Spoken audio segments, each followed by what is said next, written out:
Hello money talkers, welcome to my channel money talks with Payal. So RateGain की आज listing हुई है discount में और इसकी जो प्राइस थी, कट ऑफ प्राइस, वो आप देख सकते हो 425 पे थी, पर ये आज के दिन ओपन हुई 360 पे।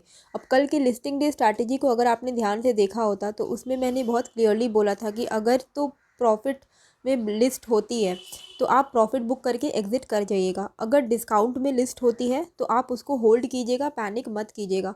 और ये चीज़ अगर आपने मेरा आईपीओ रिव्यू देखा होता रेट गेन को लेके, तो मैंने इसमें अवॉइड की रेटिंग इसीलिए दी थी और ये चीज़ मैंने बहुत क्लियरली बोला भी था कि मुझे नहीं लगता है कि लिस्टिंग गेन इसमें ज़्यादा हो सकते हैं, चांसेस बहुत कम दिख रहे थे।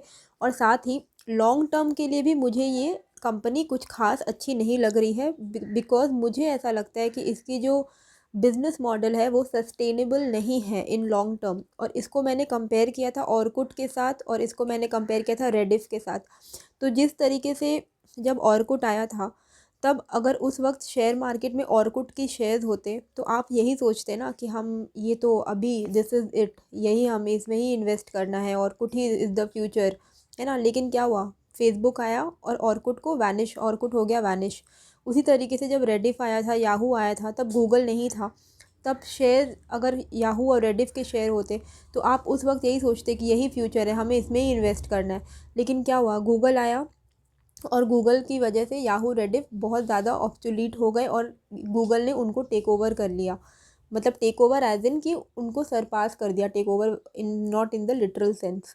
अब रेट गेन के साथ भी मैंने यही कंपैरिजन किया था कि रेट गेन अभी आपको लग रहा है कि ये टेक कंपनी है, टेक्नोलॉजी इज़ द फ्यूचर, तो हमें इसमें इन्वेस्टमेंट करना है, हमें रेट गेन के आईपीओ में अप्लाई करना है। आप बहुत लोगों ने यही सोच के इसमें अप्लाई किया था, लेकिन वो भी चीज़ मैंने बहुत क्लियरली बोली थी कि टेक्नोलॉजी सिर्फ देख के और टेक वर्ड पे आप मत जाइए, बिज़नेस को समझिए। और इसके बिज़नेस को मैंने एक्चुअली आपको बहुत अच्छे से इसके मॉडल को समझाया था, मेरे आईपीओ रिव्यू को जाके आप अभी देख सकते हो, बहुत इंपॉर्टेंट है और आपको समझ में आएगा।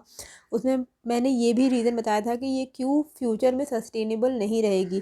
साथ ही नियर टर्म में ओमिक्रॉन को लेके भी मैंने कंसर्न बताया था कि इसमें ओमिक्रॉन को लेके कंसर्न बना रहेगा, जिसका इम्पैक्ट इसके प्राइस में देखने को मिलेगा। अब आज के दिन क्या हुआ कि ये डिस्काउंट में लिस्ट हो गई।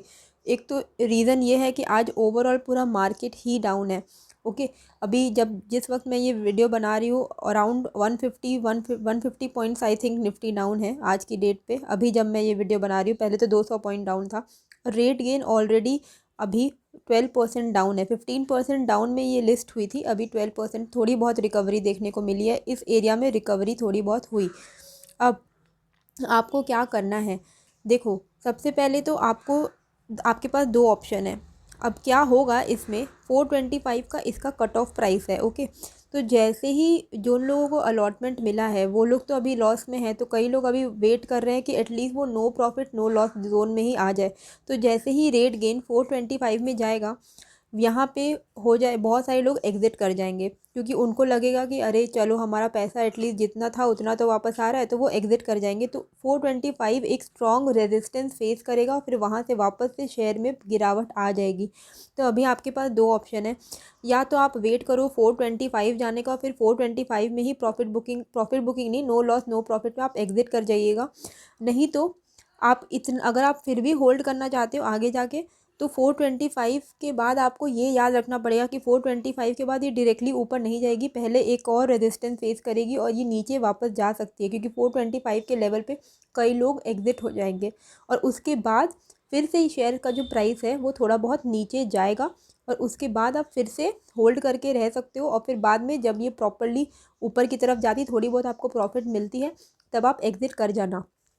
अभी देखो नियर टर्म में क्या हो रहा है, ओमिक्रॉन के केसेस बढ़ रहे हैं और ये जो कंपनी है ये ट्रैवल हॉस्पिटैलिटी सेक्टर में बहुत ज़्यादा डिपेंडेंट है। और थर्ड वेव की बात कर ले या कोविड की बात कर ले, पैंडमिक की वजह से hotel, travel sector, travel and tourism sector बहुत ज़्यादा इम्पैक्टेड है और जिसका इम्पैक्ट रेट गेन में भी नियर टर्म में होगा। और यही चीज़ मैंने अपने आईपीओ रिव्यू में भी बताई थी कि अगर आपको इन्वेस्ट करना ही है, अगर आपको बिजनेस मॉडल में बहुत भरोसा है, तो लॉन्ग टर्म का ही सोच लो फिर, क्योंकि नियर टर्म में तो प्रॉफिट शायद ना ही हो और वैसे भी आईपीओ बहुत ही ओवर वैल्यूड थी। तो अभी देखो नियर टर्म में ये हो सकता है कि थोड़ी बहुत नीचे जाएगी। अभी अगर आप इसमें प्रॉफिट बुकिंग नहीं, प्रॉफिट बुकिंग बोल रहे हैं, अगर आप इसमें एवरेज करना चाहते हो, आपको लग रहा है कि 425 से काफ़ी नीचे, तो एवरेज करना चाहिए। आप बहुत ज़्यादा एवरेजिंग अभी इस वक्त में मत करो, थोड़ा बहुत एवरेज कर सकते हो। लाइक आप कुछ शेयर्स खरीद सकते हो, लाइक 5-6 शेयर्स अपने बजट के हिसाब से थोड़े बहुत शेयर्स खरीद लो इस लेवल पे। और ये भी याद रखिएगा कि हो सकता है कि मंडे को तो रिकवरी दिख जाए और हो सकता है कि मंडे को ये फर्दर डिप करे। अगर ये फर्दर डिप करेगी तब आप थोड़े बहुत और शेयर्स डाल लीजिएगा, पर एक साथ बाय ऑन डिप मत कीजिएगा एवरेज करने के लिए, और बहुत ज़्यादा क्वांटिटी ऐड मत कीजिएगा। जस्ट लाइक समझ लो आप इसमें और ज़्यादा 15,000 रुपये इन्वेस्ट कर सकते हो। आप इसमें और ज़्यादा 30 शेयर समझ लो ले सकते हो। तो 30 के 30 इस लेवल पे मत लो, आप अभी यहाँ पे 10 शेयर्स खरीद लो फ़िलहाल। फिर मंडे के दिन आप अगर ये थोड़ी और नीचे जाती है तो आप उसमें और 10 ऐड कर लेना। क्योंकि देखो, अगर आप आज के दिन ही आपको लग रहा है कि क्लियर पिक्चर मिल जाएगा, तो ऐसा नहीं है। लिस्ट होने के बाद at least 3 to 4 trading sessions, next trading sessions में वोलेटिलिटी दिख रहेगी। और चार्ट अभी कोई प्रॉपरली है नहीं, इसमें सब साइकोलॉजी का ही गेम चलेगा।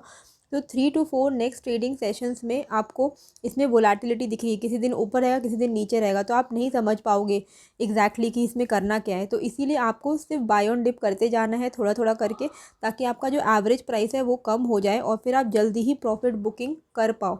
अदरवाइज़ अगर आपके पास पैसे नहीं हैं तो शांति से होल्ड करके बैठे रहो और 425 पे भी प्रॉफिट बुकिंग कर सकते हो। नहीं तो अगर आप ज़्यादा लंबा होल्ड करने का आपकी क्षमता है तो 425 पे आप रुक जाइएगा, मत करिएगा प्रॉफिट बुकिंग। लेकिन फिर ये याद रखिएगा कि 425 के बाद फिर से एक बार ये डिप होगा और फिर ये हो सकता है ऊपर जाए। ओके। और अगर इसी बीच में 1 मंथ का एंकर पीरियड ओवर हो गया तब फिर वापस से शेयर प्राइस नीचे चली जाएगी। तो थोड़ी बहुत आपको इसमें रिस्क रहेगा, लेकिन आप लॉन्ग टर्म के लिए अगर आप होल्ड कर सकते हो तो होल्ड करके रखिए। और जैसे ही आपको हो सकता है नेक्स्ट क्वार्टर रिजल्ट्स थोड़े बहुत बढ़िया अगर आ जाते हैं इसके, तो थोड़ी बहुत प्राइस में जंप आ जाएगी। तो 2 to 3 मंथ्स आप इसमें वेट एंड वॉच करो। अगर आपको प्राइस इसमें रिकवरी दिखती है तो एग्जिट कर जाइएगा, अदरवाइज़ आप बाय ऑन डिप करके अपना बाइंग प्राइस को एवरेज करने की कोशिश कीजिए। पर एक साथ बाय ऑन डिप मत कीजिएगा, पार्ट बाय पार्ट कीजिएगा। और न्यू इन्वेस्टर्स को क्या करना है वो चीज़ तो मैंने अपने दोनों वीडियो में बताया, रेट गेन के लिस्टिंग डे स्ट्रैटेजी में भी बताया है और रेट गेन के IPO रिव्यू में भी बताया है कि न्यू इन्वेस्टर्स को भी अवॉइड करना चाहिए ये शेयर, क्योंकि ये मेरा पर्सनल ओपिनियन है। जैसे कि मैं रेट गेन के एक भी शेयर को होल्ड नहीं करती हूँ। और क्यों नहीं होल्ड करती हूँ? क्योंकि मुझे इसके बिजनेस मॉडल में ही भरोसा नहीं है, तो मैं इसमें कैसे इन्वेस्ट करूँ। तो आपको ऐसे ही शेयर में इन्वेस्ट करना चाहिए जिस कंपनी में आप इन्वेस्टर बनने जा रहे हो, आपको खुद उस कंपनी के बिज़नेस मॉडल में भरोसा होना चाहिए। अब मुझे रेट गेन के बिज़नेस मॉडल में भरोसा ही नहीं है तो मैं उसमें इन्वेस्ट करूँ ही क्यों? ठीक है। तो उसी तरीके से आप भी अपना वैसे ही उसी सोच के साथ आप इन्वेस्ट किया करो। अगर आपको रेट गेन के बिज़नेस मॉडल में भरोसा है तो आप उसके इन्वेस्टर बनो, अदरवाइज़ मत बनो। मेरे को नहीं है भरोसा तो मैं इसमें इन्वेस्टमेंट नहीं करूँगी, ना ही मैं किसी को भी एडवाइस करूँगी कि आप इसमें इन्वेस्ट करो, क्योंकि लॉन्ग टर्म में भी इसमें प्रॉब्लम आ सकती है। शॉर्ट टर्म में तो प्रॉब्लम आनी ही है because of Omicron Covid. Short term में तो प्रॉब्लम रहेगा, लेकिन लॉन्ग टर्म में हो सकता है रिकवरी हो जाए, पर मेरे हिसाब से business model is not very much sustainable. तो आई होप आपको ये वीडियो अच्छी लगी होगी। कैसी लगी है मुझे कमेंट करके ज़रूर बताइएगा, और नए हो तो प्लीज़ सब्सक्राइब कर दीजिएगा। मिलते हैं फिर एक नए वीडियो के साथ। Thank you.